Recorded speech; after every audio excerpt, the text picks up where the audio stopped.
Que alegria estar com você em mais essa quinta-feira. Boa noite para você, boa noite ABC. E também boa noite para todo o Brasil pelo site www.ecotvcanal9.com.br. Nessa noite, antes de falar o nome do meu entrevistado, aliás, sempre um entrevistado especial aqui no meu programa ABC em Perfil, apresentado por mim, que você já conhece. Eu sempre agradeço, como sempre faço, a minha audiência nas 7 cidades. Obrigado por você estar comigo ao vivo, ligando, participando pelo 2379-4733. Muito obrigado, você, minha amiga e meu amigo. Um grande abraço desde já. Mas eu dizia, eu quero parabenizar antes a cidade de Santo André, que comemorou no dia 8 agora, esta semana, na terça-feira, 461 anos. Que maravilha, Santo André. Parabéns você, Santo André, a cidade, a cada mulher e a cada homem desta cidade, a cada cidadão que tem contribuído. Santo André é uma cidade que é a 29ª cidade do Brasil, é a 10ª cidade do estado de São Paulo, com um PIB de 16 bilhões e 800 milhões de reais. É uma cidade pujante, com um orçamento de 3 bilhões e 900 milhões de reais. Tudo isso por causa de você, que é um trabalhador e uma trabalhadora. Nós precisamos continuar no nosso dia a dia defendendo a nossa cidade. A cada pai de família que tem contribuído com a história da nossa cidade nesses 461 anos. O grande legado deixado por João Ramalho, que nós devemos dar continuidade, continuar plantando para que nós possamos estar aqui na nossa cidade, através das nossas autoridades e cada um de nós colhendo dias melhores para a nossa terra. Então, feliz aniversário à cidade de Santo André. Mas também quero trazer desse momento uma notícia triste. Perdemos um grande profissional do direito. Quero deixar aqui os nossos sentimentos à família do doutor Fernando Brigante, que foi advogado, foi juiz, ex-juiz também da cidade de Mauá, advogado aqui no nosso município, presidiu a Ordem dos Advogados da nossa subseção, um grande profissional, foi secretário jurídico da cidade de Mauá, enfim, uma grande perda. Então, quero deixar aqui registrado os nossos sentimentos a todos os familiares, sentimento também aos amigos próximos do Dr. Fernando Brigante, que esteve aqui no meu programa. Há 2 anos eu entrevistei ele aqui no meu programa, o Dr. Fernando. E o Dr. Fernando nos deixou. Mas para os amigos, nós não dizemos adeus. Para os amigos, nós dizemos até já. Então, até já, meu grande amigo Dr. Fernando Brigante. E agora eu quero falar do nosso entrevistado. O tema de hoje é do sindicato à Secretaria do Trabalho. Eu vou conversar com o secretário de Trabalho, vou conversar com ele. Ele é secretário do Trabalho, Emprego e Economia Solidária aqui da cidade de Santo André. Conhecido como Martinha, Cícero Firmino da Silva, um grande secretário, tem uma grande trajetória. O ano passado o Sindicato dos Metalúrgicos de Santo André e Mauá comemorou 80 anos. Enfim, vou conversar com ele agora, com o secretário Martinha. Martinha, obrigado pela sua presença no meu programa. Já há muito tempo queria bater um papo com você. Obrigado a você, doutor Cristiano. É uma satisfação muito grande estar aqui no seu programa.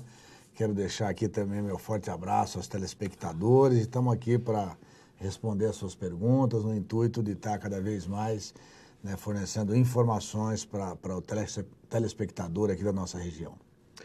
Muito bom. Martinha, eu falava, você começou a sua trajetória como militante na década de 70. Foi líder sindical, presidiu o Sindicato dos Metalúrgicos e deu uma grande contribuição na sua trajetória como militante e sindicalista, sendo um grande dirigente. Como que você hoje assume, recente, posso dizer, foi no começo do ano, né?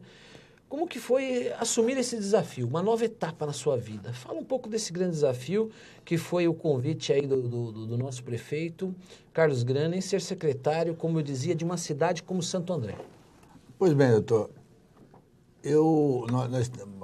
sempre foi um desafio, sempre foi uma busca nossa do movimento sindical, né? Nós sempre, nas campanhas políticas, dos candidatos a prefeito das cidades aqui da região e do Brasil até, por que não dizer, a gente sempre reivindicou que as prefeituras tivessem um espaço do trabalhador e que esse espaço fosse através de uma secretaria, né? E a gente vê que poucas cidades do Brasil têm secretarias do trabalho, né? E nós tivemos a felicidade do Carlos Grana ser eleito prefeito da cidade de Santo André. E ele, como sindicalista, como pessoa, né, que tem essa origem, ele realmente deu uma atenção especial, criou a Secretaria do Trabalho e eu tive a felicidade de estar assumindo essa secretaria. Ele também vale se lembrar que também criou-se aqui a Secretaria da Mulher, que era uma secretaria também bastante reivindicada pelos movimentos sociais, né? A maioria da população é mulher. No Brasil ela é inovadora, né? É inovadora. Então também a gente temos que deixar também aqui essa saudação ao prefeito por essa iniciativa. E a gente tem aqui o desafio hoje de estar, não basta ter a secretaria, é preciso que a gente faça com que ela funcione dentro dos moldes que a gente sempre sonhou e imaginou, né, para ficar esse legado para o movimento sindical. E a primeira ação, doutor, foi a gente buscar o movimento sindical, porque eu falei, pô, esse pessoal que a gente conhece, que a gente se relaciona há muito tempo. E aí, quando nós apresentamos a secretaria, nós tivemos a felicidade de ter a presença de 35 sindicatos, que tem base aqui na cidade de Santo André, né, de 4 centrais sindicais. Então, isso foi para nós muito bom, né? O prefeito também ficou muito contente e tal, mostrou assim, que a secretaria veio para ficar mesmo e agora os desafios nossos é colocar em prática todas as necessidades, os anseios dos trabalhadores, lógico que são muitos, né? Mas nós temos que fazer aí esse bonde andar. Então, a secretaria criada, a Secretaria do Trabalho, ela tem uma questão específica, porque ela é Secretaria do Trabalho, Emprego, Economia Solidário. O que é essa economia solidária, para que a gente possa entender o trabalhador? Pois é, até para entender, nós temos algumas formas dos trabalhadores adquirirem renda. Uma é através do emprego, né? Ele procurar um emprego, registra a carteira profissional, então tem essa relação patrão-empregado. Essa é uma forma que a gente mais conhece e que os trabalhadores, até por uma questão cultural também hoje, mais conhecem. Mas existe também experiências no mundo todo, né, em vários países da Europa e no mundo, onde os trabalhadores também se organizam através de cooperativas, através de trabalhos comunitários. O grande exemplo do Paul Singer, que é um homem que idealizador aqui no Brasil dessa ideia das cooperativas de trabalho, ele me dizia, inclusive, a gente acompanha o Paul Singer já há 20, 30 anos, né, ele nessa luta, nessa defesa. Grande pensador, né? É um grande pensador, um homem assim, muito inteligente, com muito acúmulo. Então, eles, pô, essa ideia aconteceu em 1800 e poucos na Inglaterra, que os trabalhadores perderam o emprego de uma empresa, né? A empresa fechou, e os trabalhadores por si só, né, sem ter mais o patrão, eles se organizaram, continuaram a produção e venderam os seus produtos e criaram uma cooperativa onde eles puderam ter a sua renda independente da relação capital e trabalho. Tá. Então, a ideia da economia solidária é um pouco essa, você, por exemplo, preparar as pessoas para que elas consigam ter um negócio tanto individualmente, né, no mercado, né, até que hoje com condições até de você formalizá-lo através da inscrição na prefeitura, etc., de trabalhar como autônomo, como você também organizá-lo através de cooperativas, né?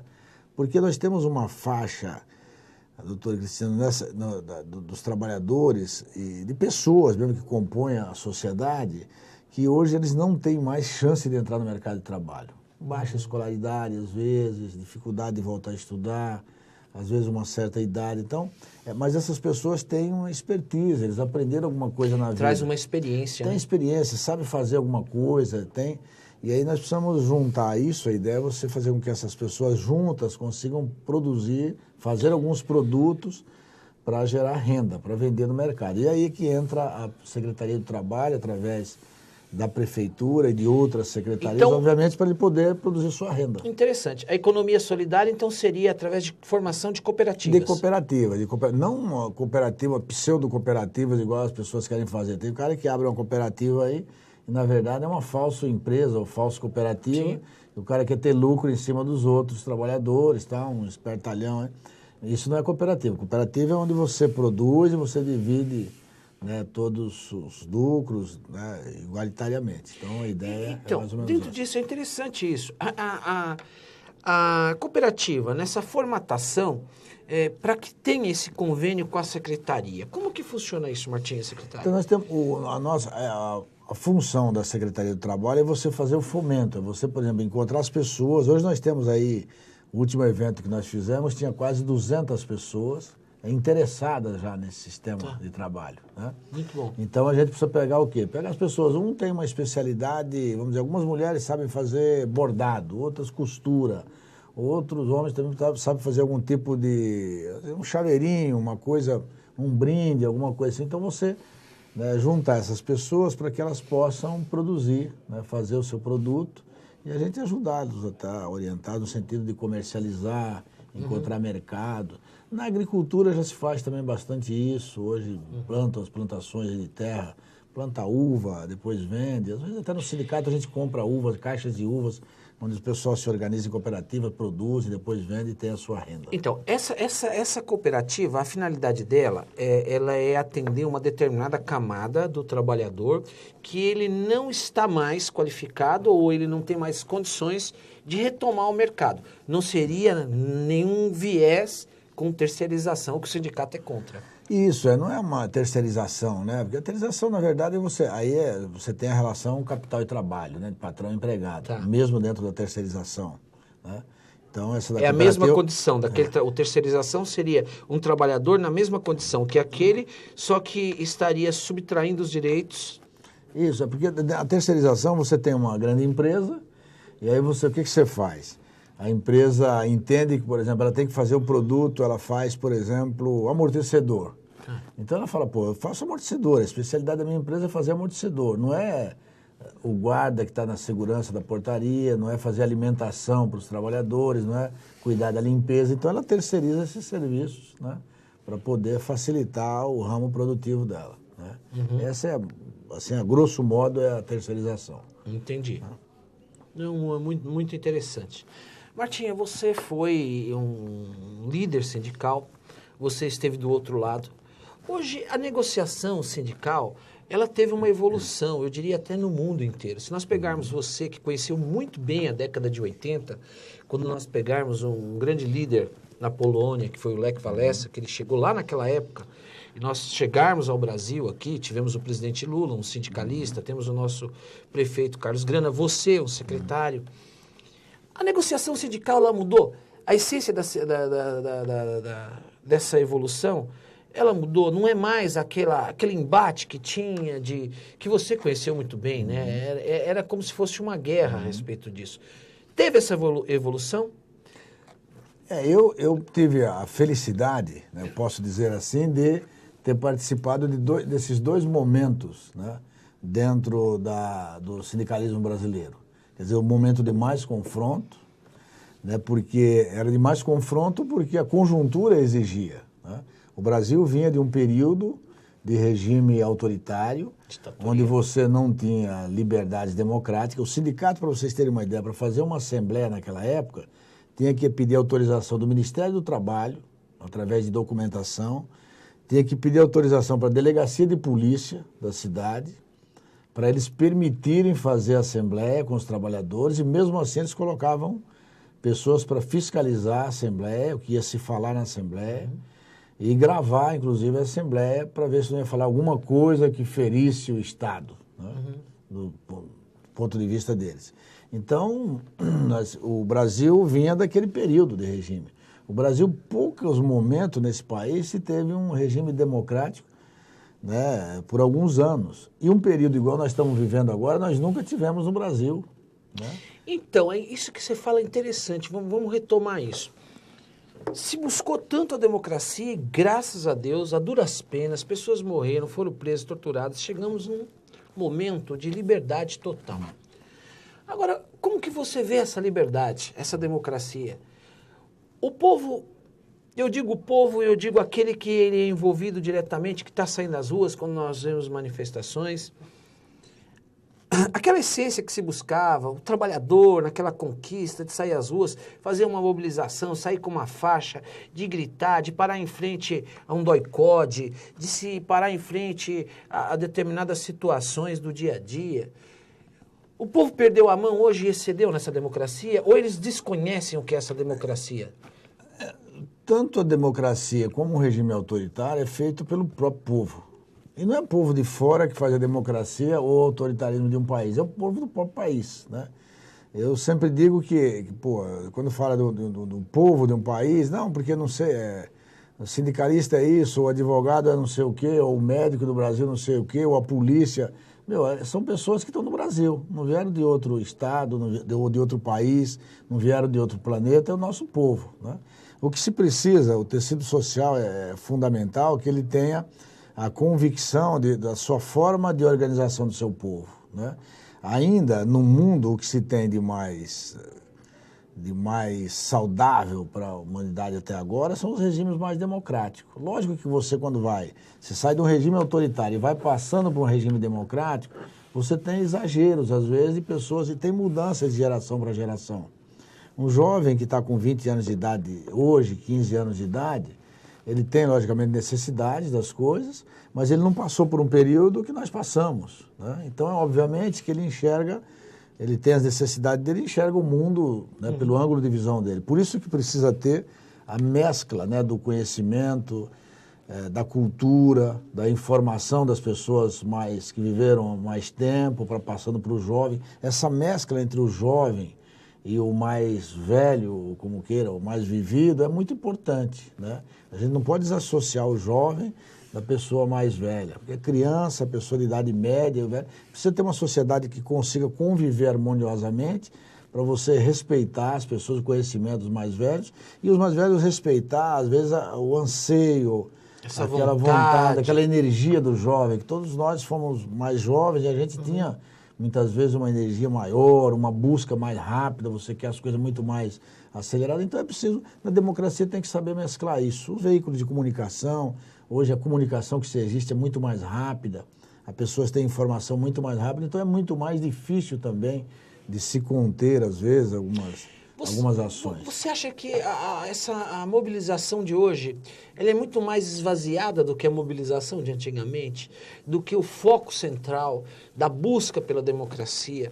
Hoje você não tem muito foco, eu vejo que falta foco. E naquela época, aquela juventude, ela tinha um objetivo, ela tinha um foco. Ela é unida, ela tinha um intelecto formado de cada um. Você fez parte desse intelecto contra essa luta. Hoje você tem tantas aberturas, você tem tanta força, e eu digo até, para te passar a palavra, nesse bate-papo gostoso, em relação à velocidade da informação, as armas que se tem hoje, eu digo armas com internet, o Facebook. Nós temos líderes hoje que eu acho que esses líderes eles se perdem com o tempo, porque no passado, quando se destacava um líder, ele tinha um objetivo. E hoje essa liderança, com todo o respeito que eu vejo, a juventude, eles têm um poder de mobilização, só que eles não têm um foco, Martinha. Como você vê isso? Eu vejo que nós temos alguns problemas que foram acontecendo no Brasil e até um pouco no mundo, né? Em alguns países também, fora do Brasil. Eu tive uma oportunidade de sair muito fora do Brasil aqui pelo movimento sindical, e você vê que hoje, né, as coisas, por essas informações, às vezes as pessoas confundem informação com formação, né? Tá. Eu acredito que o jovem da nossa idade ele tinha muito mais formação, até ideológica, e tinha também as pessoas que eram totalmente alienadas, mas você tinha, vamos dizer, um chamado direita e esquerda, onde você tinha até algumas faculdades, universidades, onde tinha mais um trabalho de alunos já com uma visão, inclusive, de sustentação do capitalismo, da forma que estava colocada ali e tal, e outros que tinham uma visão mais de esquerda, defendendo o socialismo. Então, o embate passava mais necessariamente por aí. Hoje não, isso está muito disperso. Então, eu acho que isso é uma perca, né? Eu acho que é importante a gente rever isso. Eu acho que o aspecto político, né, da importância do papel político, que muitas vezes eu vejo as pessoas jogando muito para baixo, isso eu acredito que não constrói, não ajuda, né? Os políticos são do próprio seio da sociedade, são eleitos pela sociedade. Então, temos que cobrar, discutir, cada vez mais transparência, mas é preciso que se tenha o poder político. E uma outra coisa também que eu tenho assim, atentado muito, eu acho que é uma perca que nós tivemos nos últimos tempos, que é a estrutura da família. A estrutura da família dá uma base muito importante para você ter algumas formas de enfrentar a sociedade, assim, a partir daquela raiz da família, né? Eu acho que isso nos últimos tempos tem perdido muito, tal. Não sei, as organizações mais religiosas têm trabalhado muito esse lado da família, têm ajudado bastante, mas nós precisamos ter essa questão da estrutura da família. Eu acho que é algo bom, eu vejo como coisa boa, e a questão política. Se você não Eu um dia deparei com uma mulher que ela falou, pô, não voto em mais ninguém, porque eu não acredito em ninguém mais. Né? Não acredito em mais ninguém, nenhum político eu acredito. Aí eu fiz uma pergunta para ela, na hora assim, de cabeça, eu falei, mas você não acredita em você? Aí ela parou um pouco e falou, em mim eu acredito. Eu falei, pois então filie-se a um partido político e seja candidata. Né? Porque, pô, você pelo menos vai ser uma pessoa para tentar mudar. Né? Então tem muita gente que critica, mas também não tem coragem de sair candidato para ir para a rua, para ir para a periferia, para ver o que é a cobrança da população. O cara vai, às vezes, lá dentro de uma sala de ar-condicionado, critica todo mundo, critica os políticos, critica a sociedade, critica a democracia, mas ele mesmo nunca, né, abriu o peito e falou, pô, eu vou ajudar a construir a democracia que eu quero, o país que eu quero, né? E aí, nesse aspecto, a juventude do passado, da década de 60, 70 e 80, ela tinha esse peito, essa coragem, essa garra, essa identidade, né, para fazer isso. Pô, eu vou para a rua para construir o país que eu quero. Se conseguiu ou não, se era utopia, mas foi, avançou. Né? E não dá para dizer, não dá para negar que o Brasil não avançou, o Brasil não cresceu em termos democráticos. Nós temos 1000 problemas, mas quem viveu o Brasil que eu vivi há 30, 40 anos atrás sabe do que eu estou falando e sabe o que mudou esse país. Muito bom, muito interessante. E hoje, aquilo que você falou, hoje o que os sindicatos, na sua visão, eu sei que você está afastado do sindicato, afastado que eu digo pelas razões que você está, mas é para a gente depois ingressar numa outra etapa que vai ser a do secretário. Mas na sua visão, hoje, o que o sindicato teria que fazer para buscar e atrair essa juventude, para identificar exatamente com a força do trabalho, mostrar a importância do sindicato, do sindicalismo brasileiro, para essa nova juventude que está aí. Porque nós temos uma nova juventude hoje, que é aquilo que nós dizíamos, ela não tem uma liderança por objetivos ou pontos de mudança.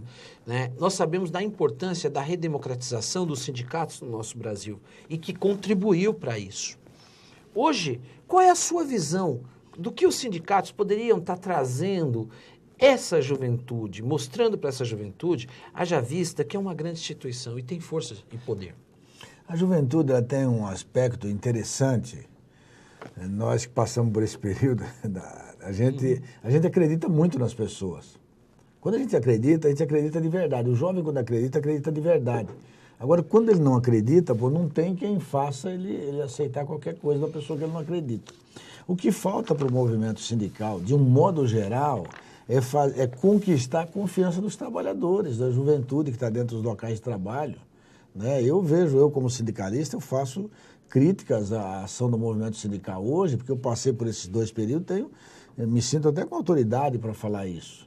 Né? Os sindicatos têm que ter cada vez mais transparência com essa juventude, né? Porque eles exigem transparência, o sindicato tem que ser transparente, o sindicato tem que ser leal com os trabalhadores. Né? Não adianta fazer negociação às escondidas e querer enfiar a goela abaixo. Interessante. Né? Eu passei por experiência dentro do nosso sindicato de chegar numa fábrica que estava totalmente desacreditada. Eu subi no caminhão de som, né, e falei para os trabalhadores, olha, eu vim aqui buscar um voto de confiança de vocês. Quero que vocês dêem um voto de confiança para o sindicato, porque eu sei o que vocês estão reivindicando, o que vocês estão querendo, e é possível a gente mudar. Eu falei, pô, não vai ter uma proposta da empresa que seja apresentado por eles ou negociado com o sindicato que vocês não terão uma assembleia aqui para debater e discutir e colocar em aprovação. Se vocês recusarem, recusou. Vamos ver como toca daí para frente. Mas tudo passará pelo crivo dos trabalhadores aqui dessa fábrica. Os trabalhadores bateram o palmo e falaram, pô, é isso que nós queremos. E a partir dali eu cumpri a minha palavra.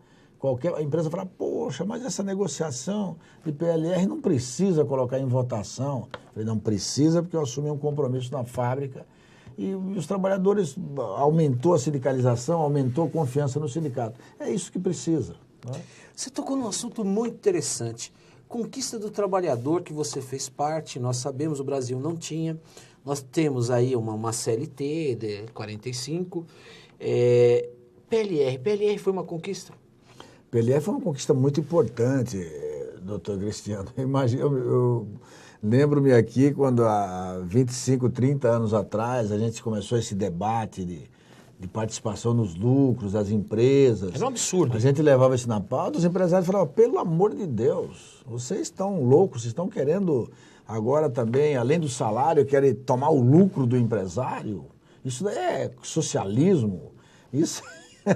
Então, mas a gente conseguiu, sabe, nas negociações, foram avançando, e por isso que até, vamos dizer, menos movimentos que tem hoje, menos greve, menos problemas, é porque também os empresários evoluíram. E aí a gente, na época do Itamar Franco, eu lembro que foi uma luta, a gente conseguiu uma medida provisória para que as empresas pudessem negociar a participação nos lucros, e hoje a maioria das empresas sustentáveis, as empresas fortes, que têm forte presença no mercado, são as que negociam PLR, que têm comissão de negociação e negociam com o sindicato. Aquelas que abriram mão do PLR são as empresas que estão realmente sumindo do mercado, porque aí o que o empresário ganhou? O envolvimento do trabalhador na produção, diminuição no número de faltas, diminuição no número de atrasos na fábrica, quer dizer, a assiduidade do trabalhador aumentou.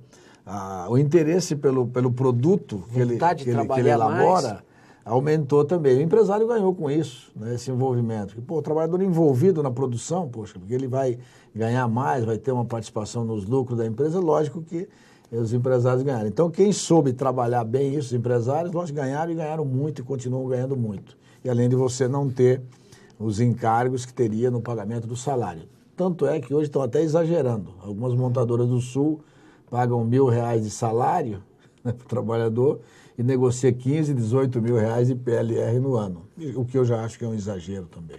Aí já excede um pouco, né?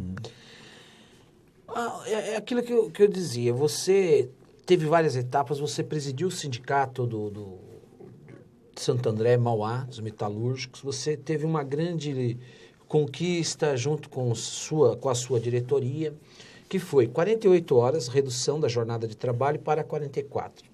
Foi uma grande conquista. Hoje já se quer reduzir 44 para 40. Muitos empresários dizem que isso vai causar um problema na economia. Outros trabalhadores falam sobre a hora extra, que vai ser retirada a hora extra, que isso vai... Dá uma definição a respeito disso. Qual é a sua visão, que eu sei que você tem essa visão do sindicalismo, da economia, da importância disso para o capital e do trabalho? Tem uma parcela dos empresários, e hoje você não conhece nem o empresário mais, você conhece a empresa, porque ali é mantida por investidores, etc., a competitividade internacional. Então todo mundo alega que, se reduzir a jornada aí em outro país, aí na China está trabalhando não sei quantas horas, vai ser prejudicado. Agora, é que essas pessoas, eles veem só o momento, eles olham para a ponta do pé, olham para o empresário não está vendo algo assim mais distante. E nós temos que pensar país, nós temos que pensar Brasil, que é um continente. As empresas ganharam com as novas tecnologias, né? Ganharam em produtividade, ganharam muito. Então, quer dizer, o que você precisa? Na outra ponta, você tem que ter o trabalhador trabalhando uma jornada menor e ele até se qualificando enquanto trabalha. Hoje tem um plano do governo de Pronatec que você permite os trabalhadores 800 horas de curso técnico, né? E ele precisa ter o tempo, né, para ele trabalhar, fazer esses cursos, ele vai se qualificar, vai ter uma mão de obra mais especializada para o empresário, de maior qualidade, multifuncional. Então, isso aí todo mundo ganha com isso, né? Muito bom. Secretário, eu vou pedir um minuto, vamos chamar um pequeno break. Eu quero você comigo, não saia daí, eu estou conversando com o secretário de Trabalho aqui da cidade de Santo André. Faça a sua ligação no 2379-4733. Estou conversando com o Martinha, grande sindicalista e também secretário da nossa cidade. Voltamos já já.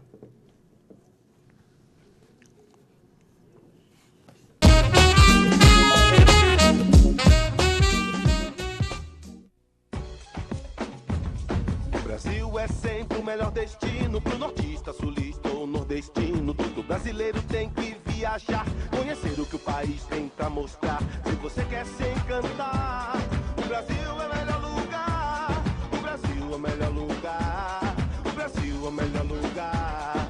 Em nenhum país do exterior tem tanta beleza, tanto calor. Do sudeste pro centro-oeste,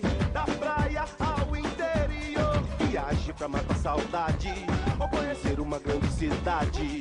Você vai lembrar tudo que viu. Se você é brasileiro, tá na hora de conhecer o Brasil. Se você é brasileiro, tá na hora de conhecer o Brasil. Se você é brasileiro, tá na hora de conhecer o Brasil. Coloca etanol pra mim. Aê, tá de mudança? Então muda pro combustível completão. Muda pro etanol. Tá indo trabalhar, né? Então coloca etanol que gera milhões de empregos. E aí, dona? O que acha de dar uma aula de ecologia pras crianças? Etanol, mãe! Completa com etanol. O motor do carro fica assim rapidinho. Etanol é o combustível completão. Coloca etanol, o combustível completão. Etanol é o combustível completão. Futebol, paixão nacional. Enquanto o Brasil se prepara para sediar a Copa do Mundo de 2014, muitos brasileiros sonham com a grande oportunidade da vida. Nos estádios onde a bola vai rolar, um novo time entra em campo. 5% dos trabalhadores nas obras da Copa no Brasil são presidiários e jovens em conflito com a lei. Em cada uma das 12 cidades sede da Copa, tem também uma grande torcida. Como um grito de liberdade, eles sabem que essa é uma chance de começar de novo. A ação do Judiciário é decisiva para garantir trabalho, perspectivas de futuro e diminuição da reincidência no crime. CNJ, compromisso com a Justiça do Brasil.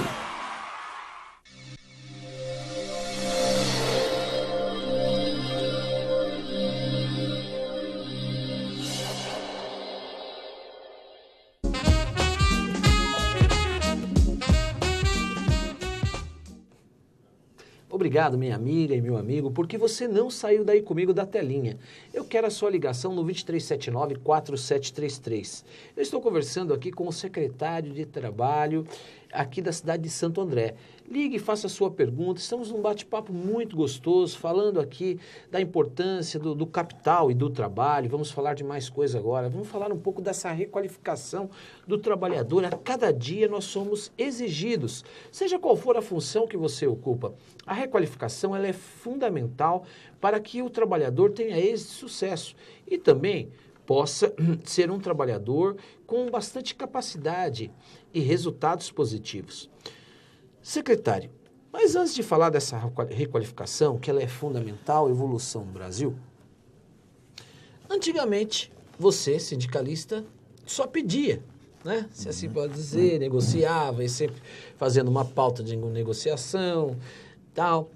Hoje você fala não. Né? Como é que é hoje a posição do secretário sindicalista que tem essa essência, traz isso no sangue? Hoje estar no poder político, poder municipal, que tem que sentar e conversar com as centrais, conversar com os sindicatos, até dos funcionários. Fala um pouco dessa experiência e como está se saindo, secretário.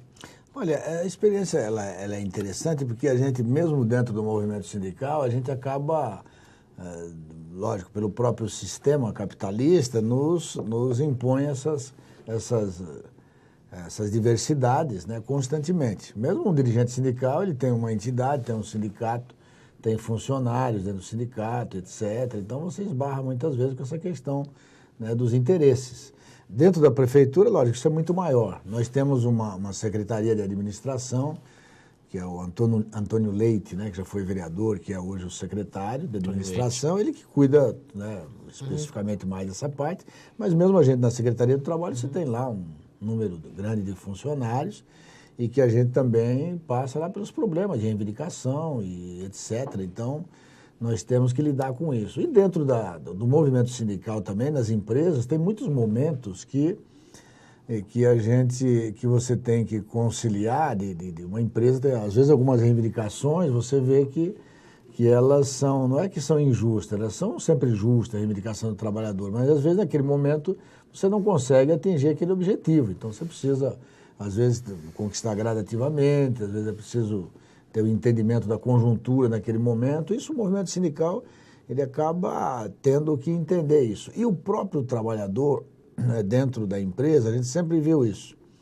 o trabalhador sabe, na sua maioria, ele acaba conhecendo a necessidade do patrão. Quando é uma empresa bem organizada, que os trabalhadores acreditam na empresa, quando ela fala não, esse não é aceito de uma forma.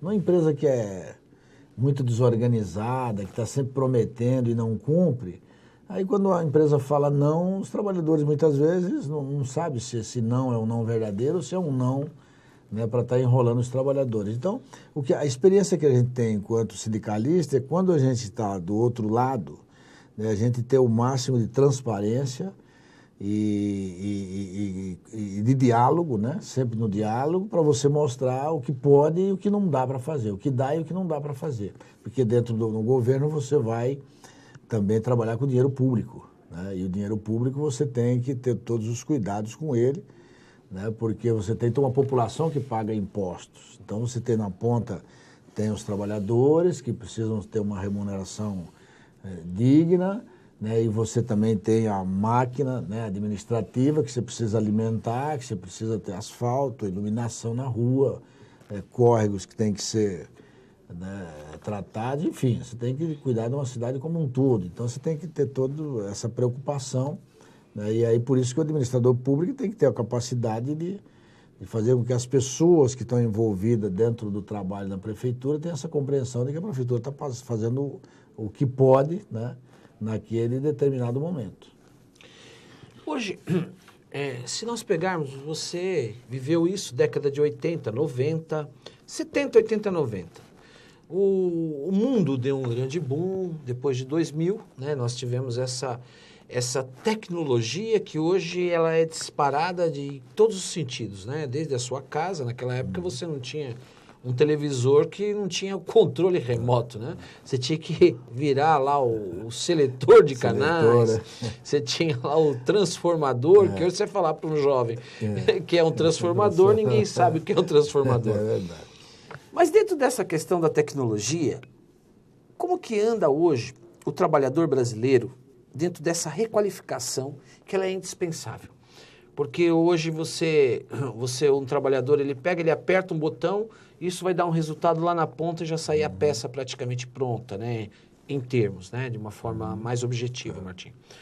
Como é que você vê a requalificação? E dentro dessa minha pergunta, vamos falar um pouco, ó, entre os investimentos na qualificação da mão de obra andreense, aqui da cidade, será instalada na cidade uma unidade do Instituto Federal de Educação, Ciência e Tecnologia de São Paulo, vinculada ao Ministério da Educação, com capacidade para atender aproximadamente 1.200 pessoas em curso de ensino médio e profissionalizante. Fala em linhas gerais do Brasil dessa requalificação, como é que está o acesso do trabalhador nessa requalificação e desse projeto que está em andamento aqui na cidade de Santo André. Esse projeto aqui de Santo André foi interessante, porque foi adquirido, inclusive, uma escola, a Julinha de Gramont, para fazer esse curso técnico, né? Que é o primeiro, inclusive, assim, com parceria com o governo federal, aqui na cidade. Nós temos uma universidade e não tinha um curso técnico, né, a nível federal. Então, isso daí será algo muito importante para a cidade de Santo André e para a região, né, como um todo aqui do ABC.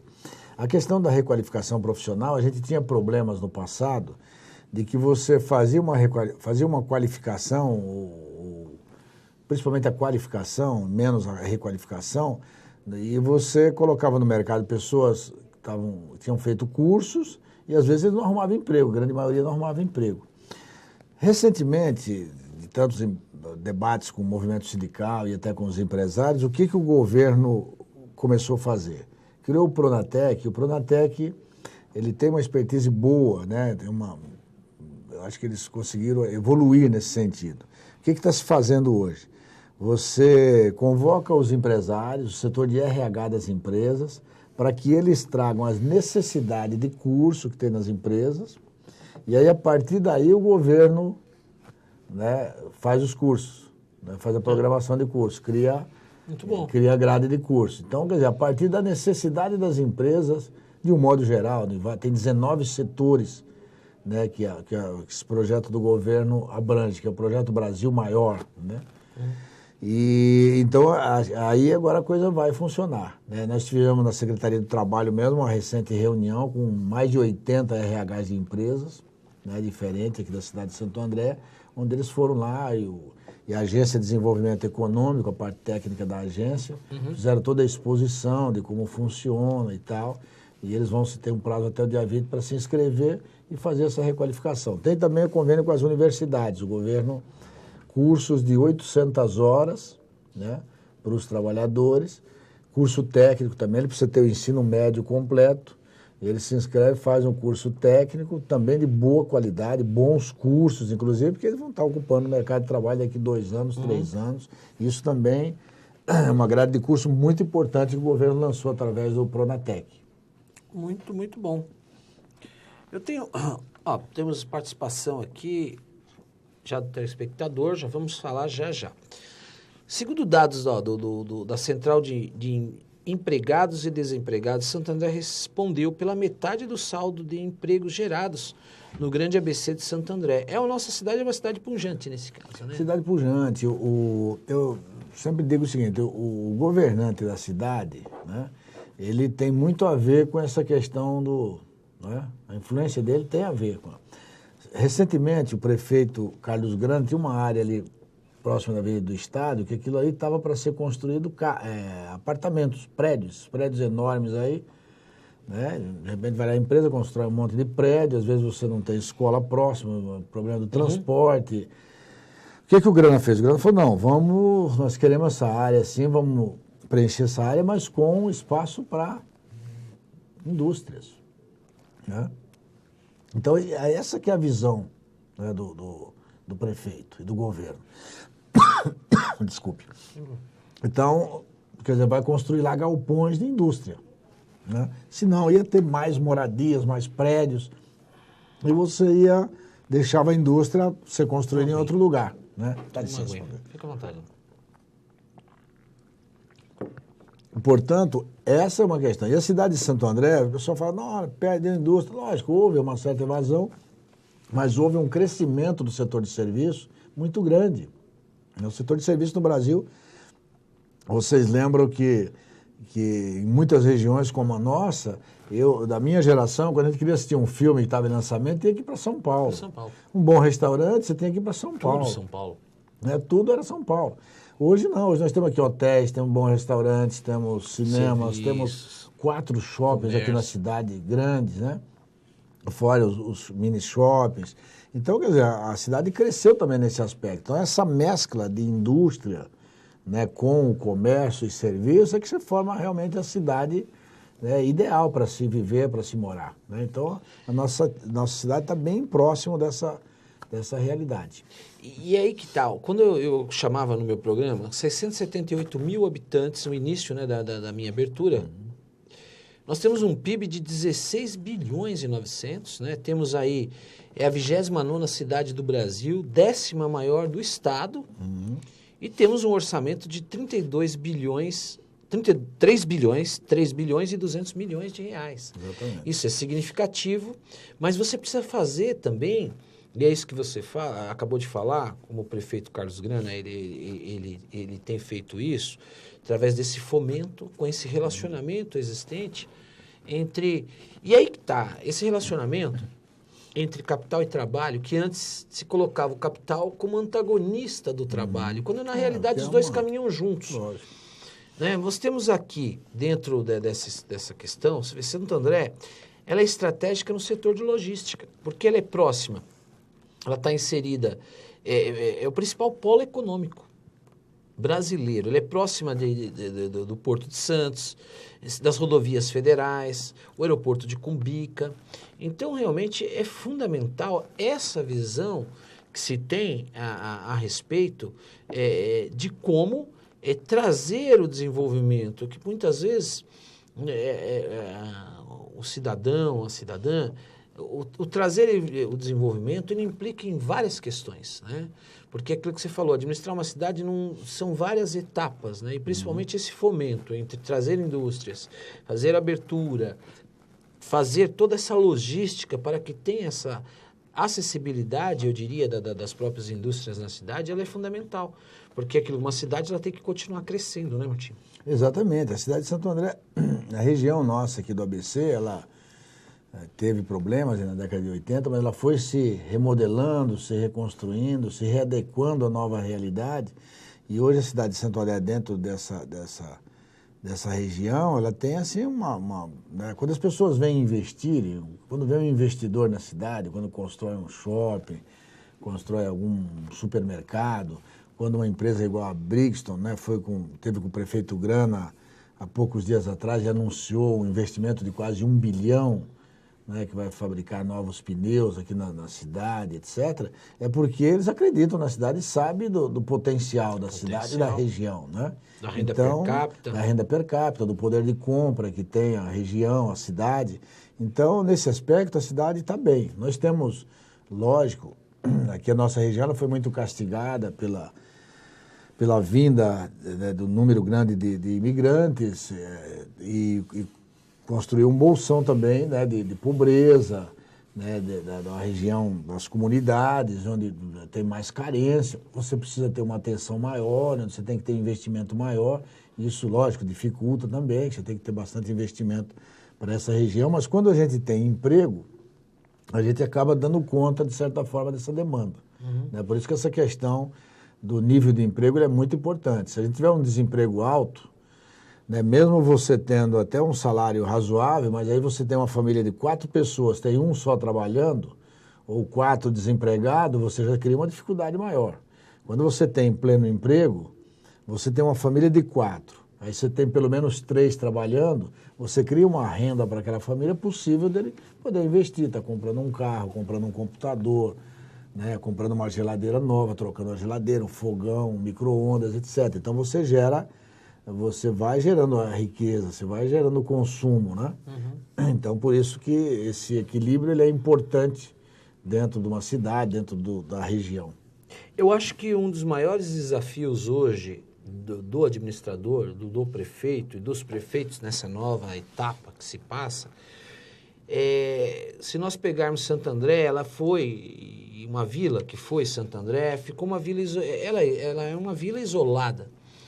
E teve aí o grande destaque da abertura aí dos trilhos, das ferrovias, né? Até para ter uma ligação, né? Que nascia ali. Hoje o grande desafio é a mobilidade, né? É a mobilidade desse escoamento, que eu acho que é o grande desafio, eu não diria não somente do município da cidade de Santo André, mas eu diria o aspecto regional, né, Martinha? Hoje o fluxo, o tráfego, a mobilidade de todos, seja o trabalhador, o patrão, de modo geral, não é isso? Eu lembro-me que em 1992, 3 por aí, no 1992 e 93, nós tivemos uma discussão em Brasília entre governo, no início do governo Itamar Franco, entre o governo, o movimento sindical, os empresários, né? O setor das montadoras, para a gente alavancar a economia, que nós chamamos naquele momento, uma discussão das câmaras setoriais. Câmaras setoriais, câmaras setoriais. Disso. Interessante. Então, você fazem 20 anos, 21 anos. Naquela época, lembro-me muito bem que o Brasil produzia 800 mil veículos ano. O ano passado, o Brasil fechou a produção de 3 milhões de veículos, né? Então, você imagina, esses veículos não estão sendo vendidos lá fora, estão sendo vendidos aqui dentro do Brasil, né? Fora os importados. Então, você veja o seguinte, o número de veículos nesses últimos 20 anos é 2 décadas só. Aumentaram muito. Então, quer dizer, lógico que as cidades não se prepararam para isso, né? E não tinha nem condições de se preparar. Então, você tem que fazer essas coisas dentro da necessidade, no afogadilho. E aí você precisa criar os corredores.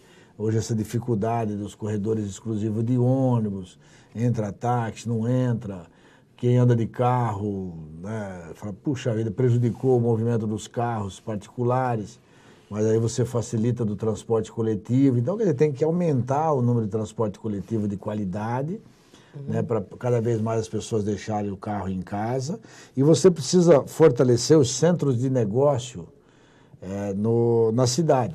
Então, você precisa ter vários centros de negócio na cidade. Por quê? Porque aí o cidadão mora num determinado bairro ele não precisa vir toda hora para o centro da cidade para fazer compra, por exemplo. Ele pode comprar lá, próximo da casa dele. Uma infraestrutura. Ele talvez venha para a cidade num shopping, uma coisa, um final de semana ou à noite. Mas, quer dizer, no dia a dia, às vezes ele pode fazer as compras mais próximo da casa dele, ter as suas necessidades do dia a dia mais próximo. Também é uma outra coisa que precisa ser discutido dentro das cidades, né, para você, porque aí se você não precisa pegar o carro da garagem para vir até o centro, você gastou menos combustível, você economizou no combustível, você poluiu menos o ambiente, menos poluição no ambiente, e você encontrou o produto lá no mesmo preço. Quer dizer, você não vai, né, sair dali daquela região para gastar combustível, para poluir o ar, enfim. Então, quer dizer, são algumas coisas que têm que ser feitas, algumas ações, e essas ações têm que ser coletivas, o poder público, junto com a comunidade, junto com a sociedade, né, esclarecendo, formando essa ideia, esse conceito na sociedade, para que a gente possa melhorar essa questão do conceito. Tem algumas coisas, segurança, saúde, transporte, são coisas assim que não depende só de uma cidade, nem só de algumas pessoas.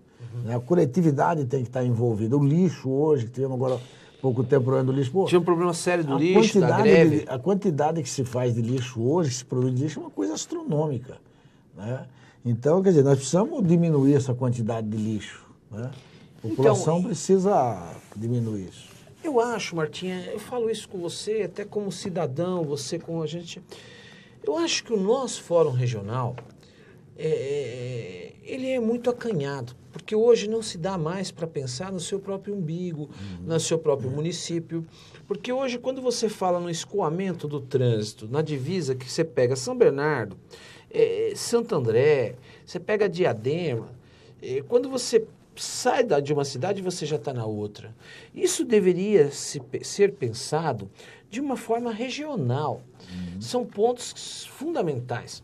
Não basta apenas eu pensar numa malha viária para que eu possa ter uma saída mais rápida ou se você construir mais viadutos, porque não se trata mais de se construir viadutos, porque existem estrangulamentos nas linhas divisórias dos municípios. Então, eu acho é muito acanhado o nosso fórum regional em termos de administração regional. Como que você vê isso, Martinha? Você que é um secretário. Eu acredito. Hoje tem o monotrilho, o veículo leve sobre trilhos, né? Eu acho que isso ajuda a facilitar um pouco. Mas, como eu disse, doutor Cristiano, a questão é o seguinte, e você muito bem disse também, tem algumas ações que elas têm que ser coletivas, têm que ser intermunicipais, né? E aí o consórcio dos prefeitos, junto com a Agência de Desenvolvimento Econômico, e eu acho que até tem que extrapolar isso, tem que ter envolvido mais pessoas da sociedade, mais entidades organizadas, OAB e outras entidades, movimentos sindicais, Associação dos Advogados, tem que estar mais envolvida, né, para a gente ir discutindo isso e implementando algumas ideias, né, quer dizer, e conscientizando a população através de um programa de TV, através das ações aí, hoje da mídia eletrônica, de um modo geral, através dos jornais, enfim, né? Nós temos que ir buscando esse equilíbrio, né? Senão chega uma hora que extrapola, você não tem mais condições de sair na rua. Tem dia aqui que o trânsito está impossível, você não consegue medir horário mais. É o grande desafio, o grande desafio do momento é aquilo que você falou, uma economia que está em uma velocidade rápida, o trabalhador adquirindo seu veículo, a dona de casa, só que existe um problema muito sério, né? Você não tem mais o espaço físico, Exatamente. Isso tem que ser pensado de forma, eu diria, regional mesmo. Pegar experiências. Desenhar, como se olhar a nossa região, como se fosse olhar de um helicóptero e ver essa região como um todo, e como fazer essas saídas de viabilizar essa malha viária, né? Pega a experiência de fora, da Europa, Estados Unidos, algumas regiões, Nova York, onde, né, eles conseguiram melhorar muito a mobilidade com o transporte coletivo, né? Aqui no Brasil, você pegar um transporte coletivo simboliza o cara pobre, porque não tem o carro. Em outros países da Europa, não. O cara de alto padrão, ele anda com o metrô, toma o transporte transporte público, né? Então, essas coisas é uma questão também um pouco cultural, né, que nós precisamos mudar. Muito bom, vamos à participação aqui, um grande abraço, já vou mandando um grande abraço para você, Paula Antonelli, aqui da cidade de Santo André. Paula, obrigado por você estar comigo, você e toda a sua família. Ela te pergunta, Martim, e você, acredita que em Santo André há trabalho escravo? Olha, eu não tenho, assim, ainda, assim, dados, né, concretos disso daí, de trabalho escravo ou próximo disso, né, mas a gente, no setor, eu estive no sindicato da construção civil e eles me passaram o seguinte, falaram, olha, nas obras, constantemente, a gente depara com trabalho escravos. Porque dentro das obras você contrata uma empresa, a empresa vai subcontratando, quando você vê, tem pessoas que vêm de fora, de outras regiões do país, que estão lá enfiado em algum lugar, lá trabalhando, né, a troco praticamente da comida ali, às vezes sem salário, sem registro. Então, nesse setor aí da construção civil, pelo menos as informações que eu tenho do presidente do sindicato, do Luizinho, ele falou, olha, né, virou, mexeu, nós estamos encontrando aí coisas desse nível, né, a gente tem brigado bastante. Então, o trabalho escravo é sempre um perigo, porque parece que ainda existe aquela consciência. Aquela cultura, de um né? país que ficou quase 400 anos com escravidão. É bom lembrar isso, a população às vezes não lembra que esse país que tem 500 anos, né, teve quase 380 anos sob escravidão. Tudo que foi construído nesse país, nesse período, foi com mão de obra escrava. Por isso que a gente hoje, né, repudia essa... Secretário Martinha, estamos chegando ao final, bate-papo gostoso, rápido, 1 hora, você vê que voou, né? Passou muito rápido. Eu queria suas considerações finais a respeito da sua participação. Doutor Cristiano, quero dizer que foi uma honra eu estar aqui com você, né, uma pessoa advogada, sua competência, hoje com um programa aqui na TV, e foi um prazer muito grande mesmo estar aqui com você, participando desse programa. Estou aberto para voltar outras vezes aí, sempre que for necessário. Quero deixar um abraço fraterno a todos aqueles que estão nos assistindo, a todas aquelas e aqueles que estão nos assistindo, né, prestigiando aí com a sua audiência, e dizer que eu estou aí nesse trabalho. Deixei meu telefone, acho que deve constar ali o número, meu e-mail da Secretaria do Trabalho, meu telefone, e as pessoas que precisarem, a gente tem na Secretaria do Trabalho porta aberta para a população, né, e queremos estar aí contribuindo com a nossa parte para ajudar essa cidade. Muito bom. Secretário Martinha, eu que agradeço a sua presença. Eu sempre digo que as coisas funcionam com cada um e cada qual no seu devido lugar. E, indiscutivelmente, você que é um trabalhador, tem tradição, um grande líder, está realmente no seu devido lugar. Ganha Santo André com a sua presença na Secretaria do Trabalho e ganhamos todos nós. Então, sucesso na Secretaria e sucesso nessa administração também com o nosso prefeito Carlos Grana. Muito obrigado. Eu quero agradecer você, minha amiga e meu amigo, que esteve comigo e está comigo e vai continuar comigo também nas minhas reprises. Um grande abraço, obrigado pela audiência. E quero deixar sempre aqui como faço uma mensagem. Querer ser bem-sucedido sem trabalhar, duro, é como querer colher sem plantar. Plante primeiro, trabalhe e você terá sucesso na sua vida. Um forte abraço e muito obrigado.